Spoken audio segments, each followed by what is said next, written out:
కానీ కేంద్రం 10% ఈడబ్ల్యూఎస్కు రిజర్వేషన్ ఇస్తున్నాడు కానీ మేము ఎవరికి వ్యతిరేకంగా కాదు. ఇప్పుడు తీసుకుంటున్న నిర్ణయం కూడా వారికి ఒక నయా పైసా కూడా హాని కలిగేటువంటి నష్టం కలిగే అంశం కాదు. మేము తెలంగాణలో తీసిన లెక్కల ప్రకారంగా ఆ ప్రామాణికమైనటువంటి లెక్కల ఆధారంగా ప్రజల అభిప్రాయం మేరకు రాజకీయ పార్టీల అభిప్రాయం మేరకు ఈ నిర్ణయం తీసుకొని ముందుకు పోతున్న సందర్భంలో కోర్టు కూడా ఒక దశలో మెరిట్ మీద మళ్ళీ 8వ తారీఖు వింటాం. మీ ఎన్నికల నోటిఫికేషన్ కానీ మీ ప్రక్రియ కొనసాగించుకోవని చెప్పినందుకు కోర్టుకు ధన్యవాదాలు తెలియజేస్తూ భవిష్యత్తులో కూడా సామాజిక న్యాయానికి ఒక మార్పు జరుగుతున్నప్పుడు ప్రజాస్వామ్యంలో కొన్ని అంశాలకు సంబంధించి చారిత్రాత్మకమైనటువంటి నిర్ణయాలు ఎక్కడో ఒక ఆడ పురిటినప్పుడు దాటి బయట పడాల్సి వస్తుంది.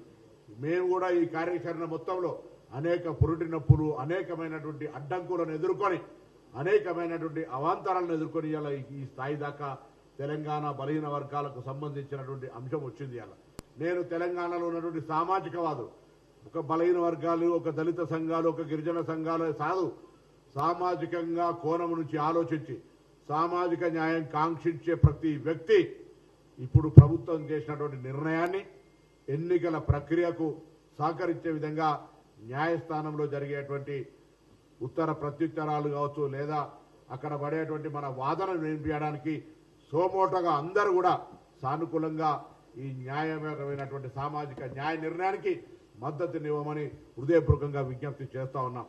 అంతేకాదు శాసనసభలో చర్చ జరిగినప్పుడు లేదా బయట రాజకీయ వేదికలలో బలహీన వర్గాలకు సంబంధించి పూర్తిగా 100% మా రాజకీయ పార్టీ మద్దతు అని చెప్పడమే కాదు శాసనసభలో నిజంగా కూడా మరి బిల్లు ఏకగ్రీవంగా పాస్ కావడానికి సహకరించారు. ఇవాళ నేను శ్రీహరి గారు తెలంగాణ రాష్ట్ర బలహీన వర్గాల నాయకత్వం అన్ని రాజకీయ పార్టీలకు ఇంక్లూడ్ కాంగ్రెస్ పార్టీతో సహా హైకోర్టులో 8వ తారీఖు నుంచి వాదనలు ప్రతివాదనలు ఉంటాయి. నేను ఆ రోజు కూడా శాసనసభలో బిల్ పాస్ అయ్యేటప్పుడు మూడ్ ఆఫ్ ది హౌస్ అనేటువంటిది చాలా ప్రతిబింబిస్తుంది. తప్పకుండా ఇది ఒక పరిగణలోకి తీసుకోబడే అంశమని నేను అనేక సందర్భాల్లో ఆ రోజు చెప్పినాం, అందరికి విజ్ఞప్తి చేసిన. ఏకాభిప్రాయంతో జరిగిన బిల్లుకు సంబంధించి శాసనసభ ప్రొసీడింగ్స్ ఉన్నాయి. కానీ రాజకీయ పార్టీగా మళ్ళొక్కసారి ఈ బలహీన వర్గాలకు సంబంధించిన 42% రిజర్వేషన్ సామాజిక న్యాయానికి సామాజిక విప్లవానికి మార్గదర్శకత్వం మా రాజకీయ పార్టీగా మేము దీనికి 100% సహకరించడమే కాదు శాసనసభలో బిల్లులో కూడా మేము మద్దతు ఇచ్చినామని చెప్తూ ఒక అఫిడవిట్ కానీ మీ లీగల్ సెల్ ద్వారా హైకోర్టు చీఫ్ జస్టిస్ కానీ బెంచ్కి కానీ పూర్తి సవివరంగా మీ రాజకీయ పార్టీ అభిప్రాయాన్ని తెలియజేసి ఈ వాదన లోపల సామాజిక న్యాయ వాదనకు బలాన్ని ఇవ్వమని చెప్పి సందర్భంగా నేను విజ్ఞప్తి చేస్తా ఉన్నాం. మేము చేసే విజ్ఞప్తి అన్ని రాజకీయ పార్టీలకు సంబంధించి కాంగ్రెస్తో పాటుగా టీఆర్ఎస్తో పాటుగా BJP CPI CPM MIM Loksatta Janasatta Janasena అన్ని రాజకీయ పార్టీలు మేము రాజకీయ పార్టీ అనుకునే ప్రతి ఒక్కరు కూడా